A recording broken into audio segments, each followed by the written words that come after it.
discussing a little bit, came up the issue about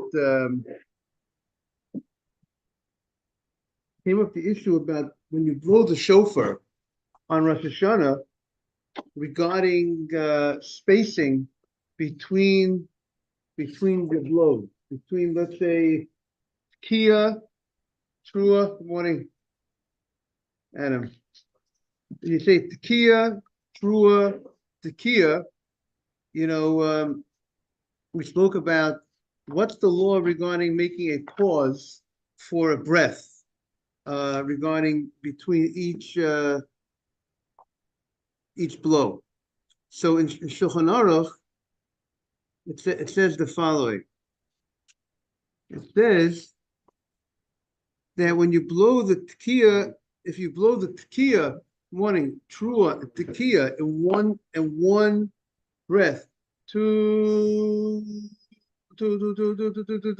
you go. If you don't take a breath between, it will be, the Shulchan Aruch says, two opinions. One opinion says you're Yotze, and one opinion says you're not Yotze. That you're supposed to show that this is this sound, and here begins another sound, and if you go ahead and you just do everything in one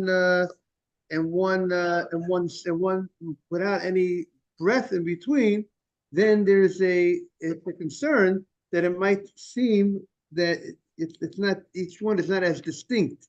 This is a tekiah, if you put a breath in between, that would make it distinct. This is a tekiah, this is a trua, this is a tekiah.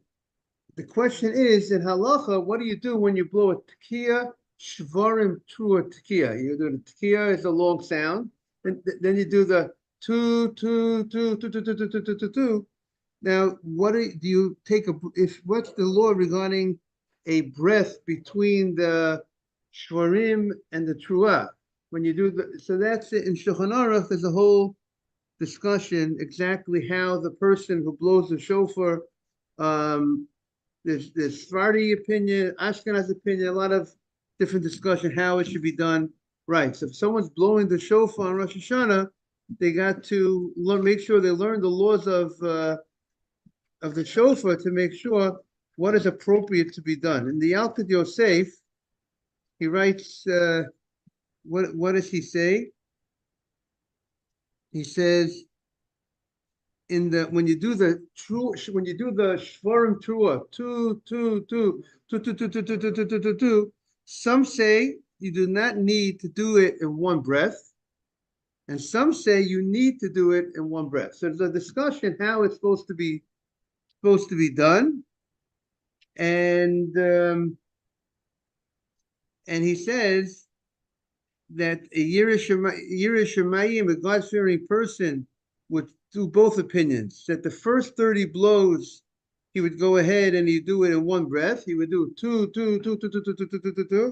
and then other ones, but the tekios but other tekios, he would do it standard. He would do it in two breaths.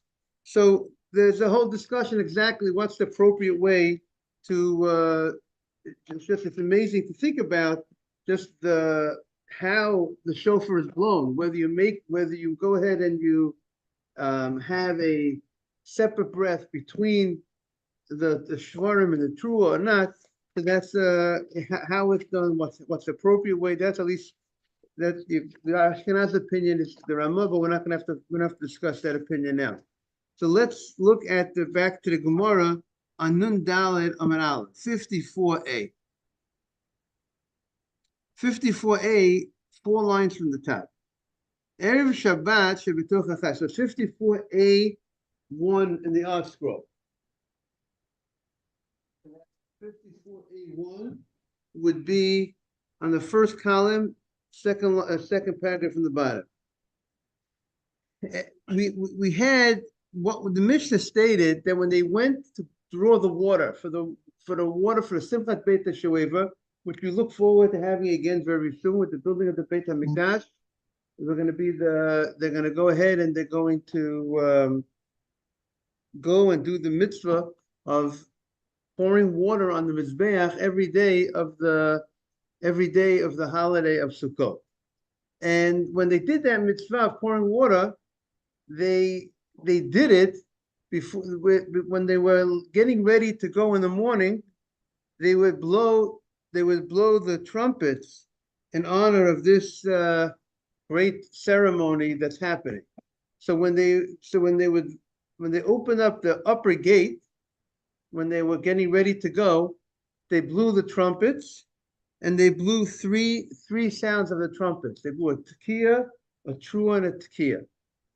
And then an earlier Mishnah said, when they got to the 10th step, there were 15 steps going down from one courtyard to another courtyard by the temple. And that was from the Ezrat Yisrael to the Ezrat Nashim. And on those 15 steps, and the reason why there were 15 steps, they corresponded to the 15 Shir HaMalot, the 15 Shir HaMalot that David HaMelech sang. And on those 15 steps, on step number 10, they would blow another 3 on the way down after when they reached the 10th step.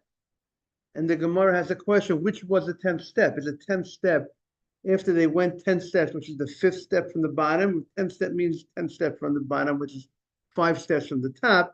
When they reached the 10th step, they blew another 3 sounds. When they came down, they blew another 3 sounds. But our Mishnah does not mention anything about the 3 sounds, the 3 blows on the 10th step. So that's what, so the Gemara here is noting an omission in our Mishnah. It's an omission about the 10th step. And the question is, there's something called 10 steps to this, 10 steps to that, right? But this is on the 10th step, the Mishnah does not say that they blew the trumpets on the 10th step. So the Gemara says, "V'ilu l'mayla asirit lo ktanim masliten." But on the 10th step, the Gemara does not say that our Mishnah does not mention that they blew the trumpets, right, Simon? It didn't say on the 10th step. What did our Mishnah state? Our Mishnah said that in honor of the Simchat Beit HaShueva, the water drawing, we had 12 shofar blowings of the Chatzot Road. We had 12 more on Sukkot than it would have been on a different Erev Shabbat Musaf. Because remember, the Mishnah stated that you had 48 sounds on Erev Shabbat of Sukkot, of Chol Hamoed Sukkot. We had 48 sounds of the trumpet. And there was 12 of those 48 was unique because for the holiday of Sukkot. And what was the 12 that the Mishnah stated? The Mishnah stated there was 3 on the upper steps when they come before they come down the 15 steps, 3 over there, 3 when they came down the steps, and then there was 3 when they came back with the water. Because the first 6 were when they were getting ready to go get the water. Now they came back when they're entering the gate. When they're coming to that gate, after they came back with the water, another 3. And then the Mishnah says there was 3 by the Mizbeach. We're going to explain what that means. What is 3 by the Mizbeach? But there was by the altar. So there was a total of, which Rashi says it means 3 when they would put the Aravah by the altar. There was there's a special mitzvah, as you know, every day to go with Hosha walk around and circle the Mizbeach. They would go with Aravah, and therefore they would play after they would go around the Mizbeach, and they would place the Aravah by the side of the Mizbeach. So when they did that, this Mishnah says they also would blow the trumpets in honor of that placing of the Hashanot, the long Aravot by the Mizbeach. But our Mishnah does not say about the 10th step. So that's what the Gemara notes. Is everything clear, everybody? Everyone understand what's going on here? We're trying to figure out what happened to those 3 blasts by the 10 steps. The Mishnah does not mention the blowing of the of the trumpets by the 10th step. So the Gemara says, Masnitin Mani. Who is the author of our Mishnah? The Gemara says, Rabbi Eliezer ben Yaakov. The Gemara says the author of our Mishnah is Rabbi Eliezer ben Yaakov, because the Gemara says there is a dispute. Did they actually, where did they blow the trumpets on the 10th step or not? It's not a universal opinion. We have two different Mishnayot that have difference in opinion regarding that action. So the Gemara says, the Tanya, we learned in a Breiter, Shalosh Lamaila Asirit. 3 were done on the 10th. Here, see here, the Breiter itself mentions this dispute. And then the Breiter spells it out, that the Breiter says, Shalosh Lamaila Asirit. There was 3 on the 10th step, and Rabbi Eliezer ben Yaakov Omer, no. You did not blow on the 10th step. Rather, you blew where Shalosh al Gabe Mizbeach. 3 when you place the Aravah by the Mizbeach. And now the Gemara says that each rabbi, it's not that this rabbi says on the 10th step and 3 by the Mizbeach, and it's not that the rabbi who says 3 by Mizbeach also agrees with the 10th step. They disagree with each other. Each rabbi holds you did it here, not in addition, but it can't, not in the other place. They're arguing with each other. The Gemara is the one who says you blew the trumpets by the 10th step, you did not do it when you put that rava by the Mizbeach. And the one that says you blew, but when you put that rava by the Mizbeach, you did not do it by the 10th step, because we know there was a total of an extra 12. But how do you, meaning it's not that someone said you got this and that. If you have this and that, then you have 51 blasts. You told me there's 48 blasts, no more. That's the tradition. We have 12 special blasts in honor of, let's say, Sukkot. We had 36 because you had 9. Every Musaf got 9 blasts, because the Levium, because Ralph would sing a song, and each song there was 3 intervals where each interval they blew 3 sounds. So you got 9 for each. So you had the Korban Tamid, the morning offering, you got 9.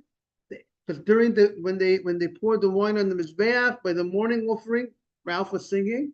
And then you had 9 in the afternoon. Again, from our Mishnah, it implies that they were singing in the afternoon, and there was another 9 sounds. So you sang in the morning and you sang in the afternoon. That's 9:18.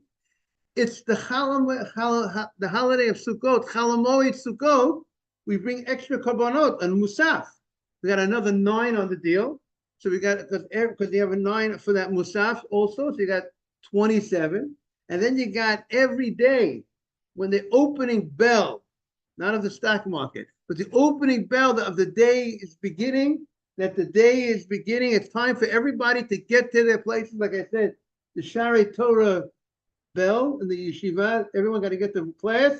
So we said this is the bell, they blew the shofar in the morning. Every day, they blew the trumpets. Tell everybody, David, the Kohanim, got to get to where they got to stand, got to get ready to do their brach. What?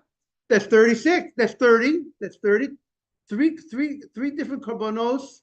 The morning, afternoon, musaf is 27. 3 for the opening bell. It's 30, and that also was a sign for the Levium to get to their places. The opening bell. And the Israelim, the non-Kohen who prayed, they got to get to their place 30. And Erev Shabbat, there's an additional 6 on every Erev Shabbat to tell the people when it's getting late in the day. For the people in the fields, you got to stop working. 1 blow for the people in the fields, 1 blow for the people in the workshops, in the businesses. You got to come close the business, and 1 to tell the people that, you know what, you got to finish taking the food off the fire, whatever you're doing. Whatever you got in your food preparation, and then another 3 afterwards to say it's already time to, everything has to stop. So that was 36, plus another 12 in honor of what? Of the water ceremony or Sukkot, something unique. So 12 about Sukkot, which you got up to 48, but that's it. It's not more than 48.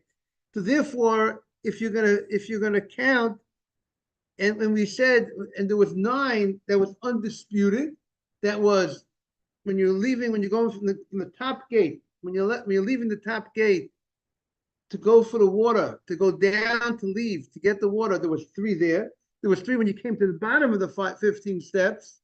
And then there was 3 when you brought in the water, when you came, after you picked up the water, you drew the water, and you're coming back in, and you're entering that gate, coming in with the water. It's called Shar HaMayim, the gate of water. Why is it called the gate of water? Because that's where they came in with the water from the water drawing. So that's 9. Now we got 9. So now we're up to already 45. So now the question is, what is, name the tune? What are those last 3 blasts? Are they? So one says these last 3 were on the 10th step. The other one says no. It was is according to, it says Al Gabe Mizbeach. There's 2 different texts in the Rashi. Rashi says it's Gabe Mizbeach. Rashi's girsa is this Ligabe Mizbeach. But Ligabe Mizbeach to mean by the Mizbeach, when you place the Aravah by the altar. Others have a text Al Gabe Mizbeach. You actually pour the water on the altar. But we're going to go with the opinion. We're going to go with Rashi's text of Ligabe Mizbeach. That means it's referring to the placing of the Aravah. That is talking not about the water drawing, but about the placing of the Aravah by the Mizbeach. So with that background, so the Gemara now wants to explain, this rabbi disagrees with the other rabbi. Rabbi Elazar ben Yaakov disagrees with the Chachamim. But the Gemara wants to understand what's the reason for your argument, right? Why don't you agree with me, right? When you have 2 people have a discussion, and I say my opinion, you say your opinion, but you have to explain yourself. What's wrong with the other opinion? Meaning it's not just because you like your opinion, you don't care what anybody has to say. No, we're interested in what the other opinion has to say, or something's compelling you. What's compelling your opinion that you go ahead and you say what you say, right? So that's what the Gemara says. So the Gemara says, "My taima Rabbi Elazar ben Yaakov." What is the reason of Rabbi Elazar ben Yaakov, and which he does not say by the gates? Sorry, he does not say by the 10th step. Why doesn't he say by the 10th step? Because he says, "Kivan de taka lepticha she'avim." When you open that gate on top of the steps, that gate you opened the gate which led down the 15 steps. You don't need l'mayla asir lamali. Why should you go ahead and blow by the 10th step? Because halav sharhu, it's not a gate. Since it's not a gate, so therefore it doesn't deserve a special. It's not like you're coming through a special area, you're entering a special. Good morning, Mark. Right? Morning, Rabbi. Morning. Welcome back. You're walking in the street. It's all one street. You go enter into a gate, you enter into a place, then you're entering into something. It's something. It's some area, something unique, something you can put your finger at, so to speak. So therefore, you would go ahead and it would make sense to blow. But if you're not entering into the gate. So Mark, just to bring you up to date, we're talking about the blasts of the trumpets that they would do when they would, on the holiday of Sukkot, on Erev Shabbat, the Chalamoid Sukkot. That's what we are discussing. And we have a dispute in the Gemara whether when they went down the 15 steps from one courtyard entering into another courtyard, so there's a question.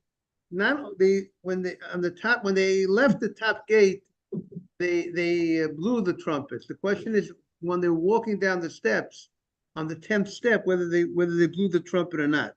So one opinion says that they did not blow it, and the other opinion says And therefore he says, Hilkach agabe mizbeach adif. It would be better to blow it when they put the arava. It would make more sense that if you have a question of where they blow these three sounds, we're trying to figure out, did they blow it when they placed the arava by the mizbeach, or did they blow it when they came to the 10th step? So this opinion says it makes more sense that they blew it when they placed, not by the 10th step, rather by when they put the arava by the mizbeach. But Rabbanan Savri, however, the Rabbanan hold that the blowings of these trumpets were coming for the purpose of in honor of the water drum connected with the water. So therefore, the water that connected to the water drawing would be more on the 10th step, because it's on the 10th step. You're on the way down to going to draw the water. So when you're starting to go, you're on the top of the steps. You left the top gate. You go ahead and you blow. So you're going to 10th step on the way, and you'll go ahead and you'll blow over there as well, because placing the arava by the mizbeach, which was a special halacha that they would every day they would take aravot and place it by the mizbeach. That's not about the water. That's a separate mitzvah. It's a separate mitzvah to draw water and pour on the mizbeach, and the separate mitzvah of hoshanot. And since we are the blowings, these extra blowings of these trumpets by the top gate, by the bottom gate, and by coming back, is all about the water. All these extra blows is about the water. So therefore, let's be consistent and say that they blew it on the 10th step, which is also in connection to the water. So Rabbanan Savri Kiva Detaka Lamilu Hamayim, since the blowing is for the purpose of the water ceremony, as we say, Shafta Mayim Bisasom, they would draw the water with great happiness. And how did you have the great happiness? What brings happiness? Part of the way to do something a very happy way is by having what? A trumpet, music, accompanied by music. So therefore, it would make sense that it's all about the water ceremony. It's all about where we have this great celebration, and therefore, that's where you have to go ahead and blow these special sounds. Therefore, the 10th step would be the more appropriate place to go ahead and blow the trumpet. So the Gemara says, Ki ata. Now the Mishnah stated that they would blow the chasotrot, they would blow the trumpet on the karbanat hamusaf. That by when they bring the karban musaf, right? We said on Sukkot, on Chalamoed, every day of Sukkot there was extra money doctor. Every day of Sukkot there was extra karbanot than the daily karbanot, right? In honor of the holiday Sukkot. Just like on Pesach, there's extra karbanot. There's extra karbanot on Shavuot, on Rosh Chodesh. All those days, the Torah gives us extra karbanot. That's called musaf. Therefore, we have an extra prayer. We pray an extra prayer corresponding to that musaf, those extra kabbanot that were brought on that day.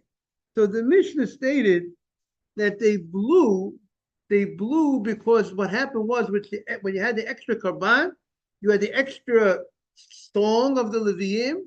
During the singing of the Leviim, that's when we had the extra blows of the trumpet. So the Gemara now is going to discuss more about regarding this blowing in honor of these extra karban, these extra karbanot that are going to the musaf. So the Gemara says,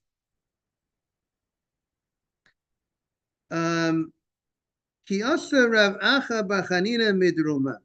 When he came from the south of Eretz Yisrael, when he came from the south of the Holy Land, what did he bring with him? Some people, when you come from a certain place, some people bring some rugalach, some cookies. He brought a breita. That's what he brought. He brought a Torah teaching with him. That was what he brought from the south. Right, Mr. Haber, he had something, he picked up something good in the south. What did he bring?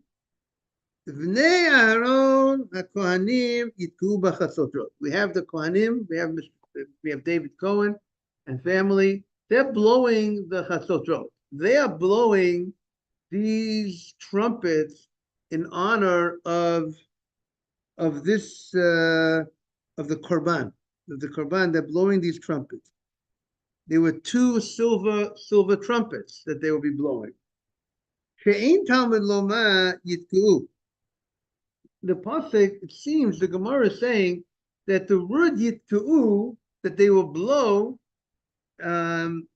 seems to be superfluous, seems to be extra, because the pasuk says shaharik for nema, but the pasuk says right nearby uskatem b'chasotrot alalotechem, says you blow with the trumpets when you bring the korban olah, vasifchi shamechem, and some other korbanot that you have to bring. You have to blow the trumpets, a certain shlamim, and the pasuk could have said, it could have said, Ubnei Aharon b'chasotrot.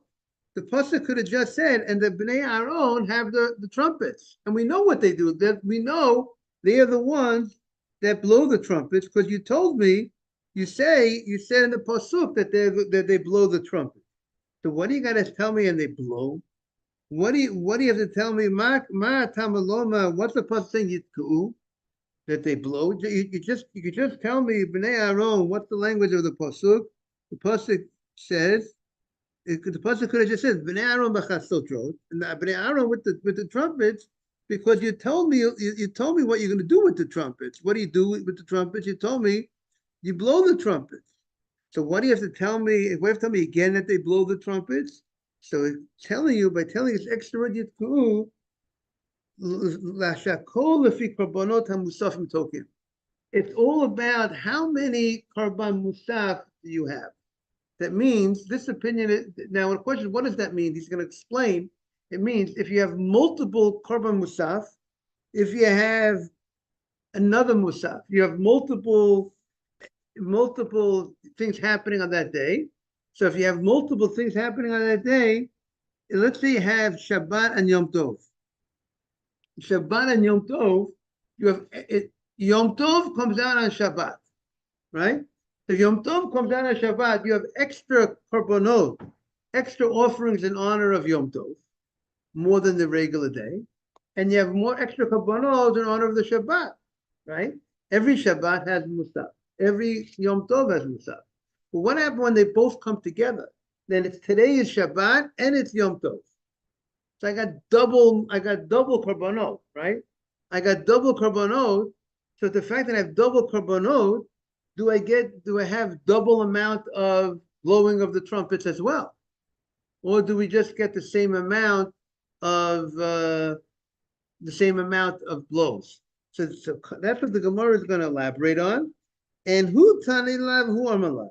He explained what is the meaning of the Braita. When the Braita says shehakol lefi hamusafim token, what does it mean that they blew according to everything is according to they blew according to the musaf?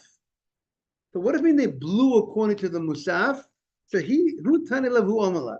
He brings the Braita, and he elaborates and he explains what the Braita means. Loma, you know what the Braita means? Shetokin al kol musaf musaf.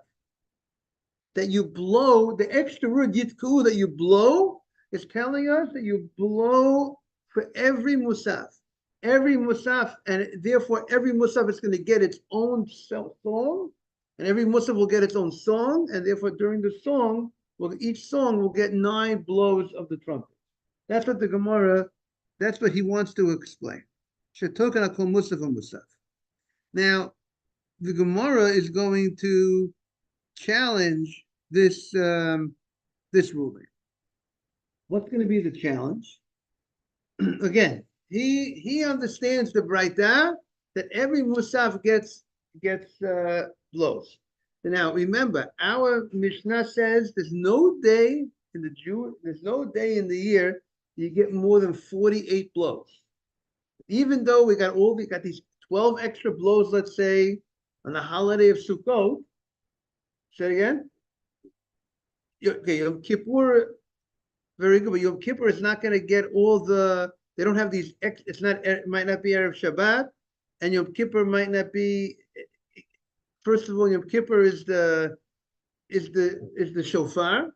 So maybe we have to see if that would make a difference. Here we're talking about the trumpets, but even Yom Kippur, what would you? How much would you have for Yom Kippur? Yom Kippur is every day has a minimum of 21.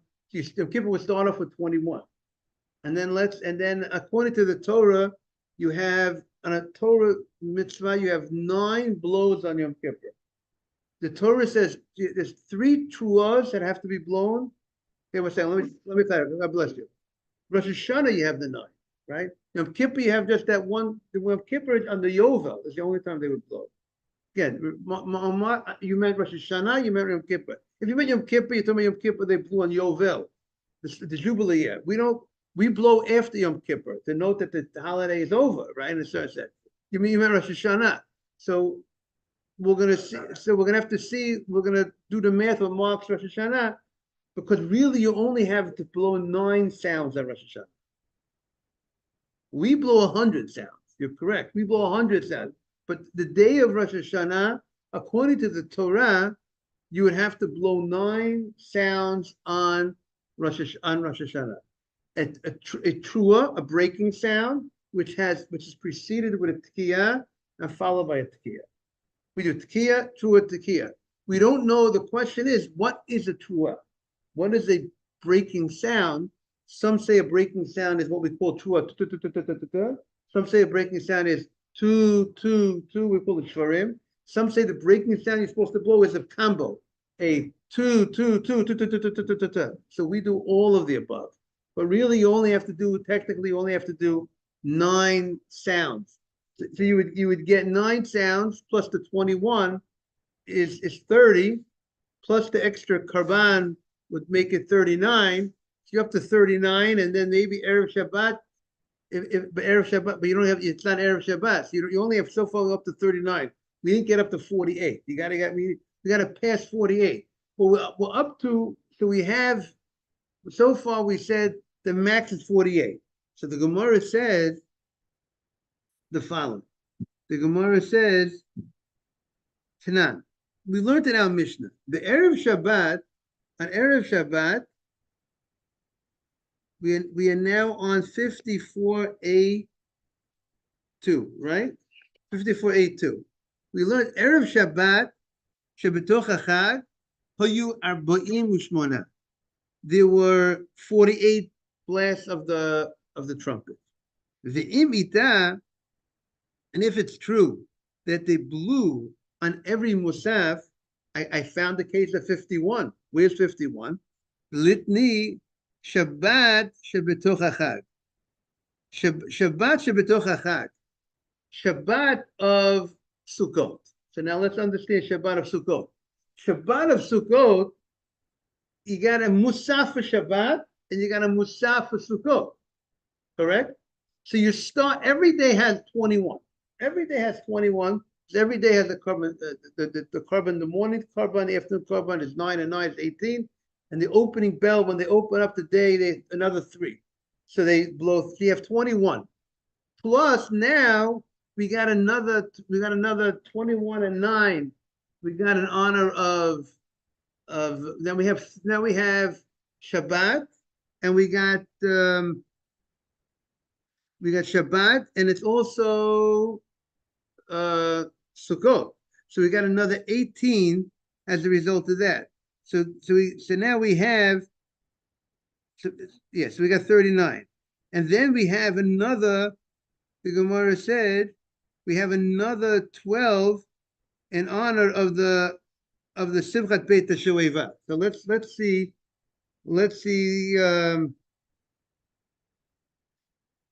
So if you have 39 plus 12 for the Simchat Beit HaShoeva, you got 51. In honor of Simchat Beit HaShoeva, so you have 51 blows. So if it's true that on every musaf you got extra blows, and you got 51. If you did not get If you do not get an extra 9 for the, I mean, if you have 2 musaf and you don't blow extra for each musaf, you only get 9 for one musaf. You don't get 2, so then you don't have 51. So the Gemara says, Amar Rav Zera, Rav Zera says that she'ain tokin the psichat hasha'orim b'Shabbat. Because when you open up the gates on Shabbat, meaning when you're opening up the opening bell, that opening bell, they don't do that on Shabbat. That opening bell on Shabbat, because there's no biblical mitzvah to blow that bell to blow that shofar on Shabbat to tell everyone it's time to go to their place. That's just like an alarm. And that alarm, they did not want to do in honor of Shabbat. Shabbat, we stay away from doing certain, we don't generally do these instruments. So therefore on Shabbat, they did not allow that to be done. But the blowings for the korbanot, that's a biblical mitzvah, so that was done on Shabbat. So therefore, since they did not do those extra blows, so they're only 48. Okay, we'll see everybody tomorrow. Whoever's going to be here tomorrow, we hope we have a nice crowd tomorrow. Have a great day, everybody.